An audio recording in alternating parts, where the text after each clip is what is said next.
أهلا بكم جميعا في هذا العرض التوضيحي السريع والمهم جدا. نحن هنا اليوم لنتحدث عن فرصة حقيقية وملموسة تهم الآلاف من الشباب الطموح في المغرب. مصدرنا اليوم هو الدليل الرسمي للتسجيل في معاهد التكوين المهني أو ما نعرفه جميعا ب OFPPT لعام 2026. بصراحة هذا ليس مجرد إعلان إداري روتيني، إنها خريطة طريق متكاملة تفتح أبواب المستقبل على مصراعيها. في الدقائق القادمة سنفكك معا كل هذه المعلومات لتعرفوا بالضبط كيف تتم عملية التسجيل، ما هي الشروط والمسارات التي تناسب كل مستوى دراسي. ولكن قبل أن نغوص في التفاصيل دعونا نطرح هذا السؤال: ما هي مسارات النجاح المهني المتاحة في المغرب لعام 2026؟ الإجابة ببساطة تكمن في الحجم الهائل للفرص المتاحة هذا العام. نحن لا نتحدث عن خيار أو خيارين، بل عن شبكة ضخمة جدا تلبي تقريبا كل احتياجات سوق العمل.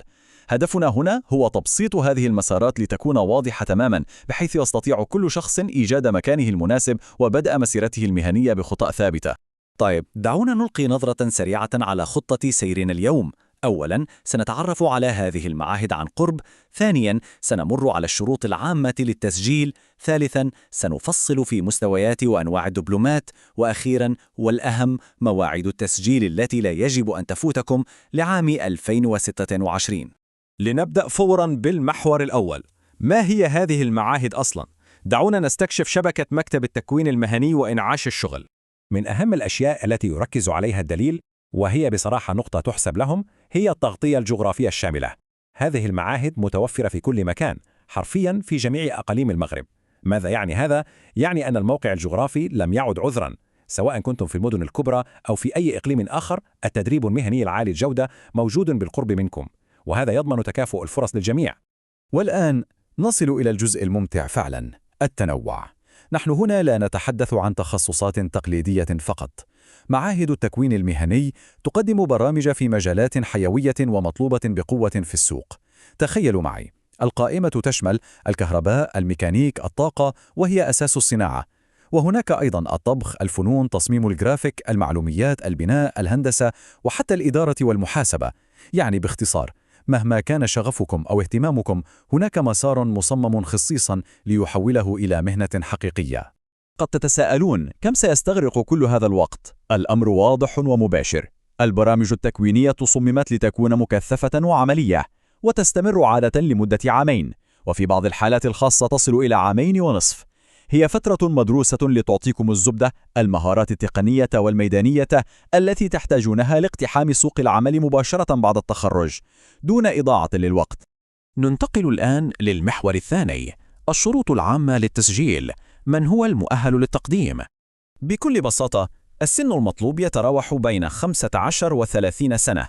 هذا النطاق العمري ممتاز جدا، لأنه يفتح الأبواب لليافعين الذين يريدون الدخول المبكر لسوق العمل، وفي نفس الوقت يعطي فرصة ذهبية للشباب الأكبر سنا الذين ربما يفكرون في تغيير مسارهم المهني أو اكتساب حرفة جديدة كليا.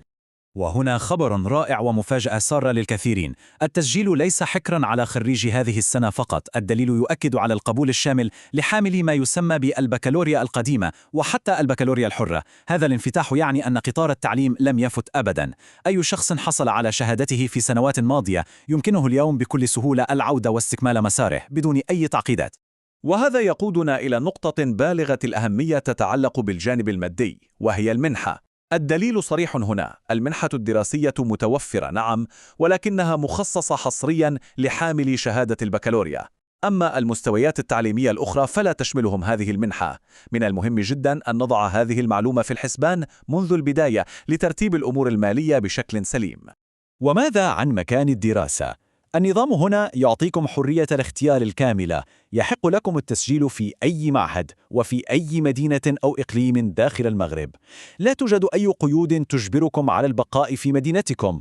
إذا كان هناك تخصص معين يستهويكم في مدينة أخرى، أو أردتم ببساطة تغيير الأجواء، فالأمر متاح تماما.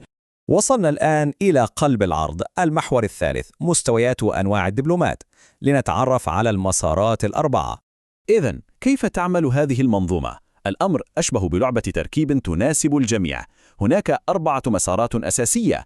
الأول، دبلوم تقني متخصص، وهذا يتطلب أن تكونوا حاصلين على شهادة البكالوريا. الثاني دبلوم تقني، وهو متاح لمن لديهم ما يعرف بمستوى البكالوريا.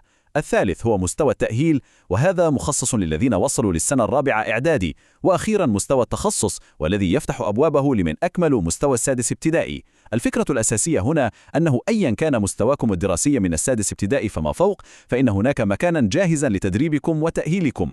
نأتي الآن للمحور الرابع والأخير والأكثر حساسية للوقت، مواعيد التسجيل لعام 2026. دعونا نركز جيداً على هذا الجدول الزمني. الانطلاقة الكبرى للجميع ستكون في 6 ماي 2026، حيث تفتح الأبواب لكل المستويات. لكن انتبهوا، تواريخ الإغلاق تختلف. مستوى التأهيل يغلق أولاً في 9 يونيو، بعده مستوى التقني في 7 يوليوز، ثم أخيراً مستوى التقني المتخصص في 27 يوليوز. الخطأ هنا ممنوع، يجب الالتزام الصارم بتاريخ دبلومكم المستهدف. ولكن لحظة، بالنسبة لمستوى التخصص القاعدة هنا مختلفة تماما ومثيرة للاهتمام. التسجيل يبدأ يوم 6 ماي، ولكن لا يوجد تاريخ إغلاق محدد. متى ينتهي إذن؟ ينتهي بمجرد نفاذ المقاعد. القاعدة صارمة، الأسبقية لمن يسجل أولا. حرفيا من يسبق يحجز مقعده. هذا يعني أن السرعة هنا حاسمة جدا، والتأخير لأيام قد يكلفكم فرصة ثمينة.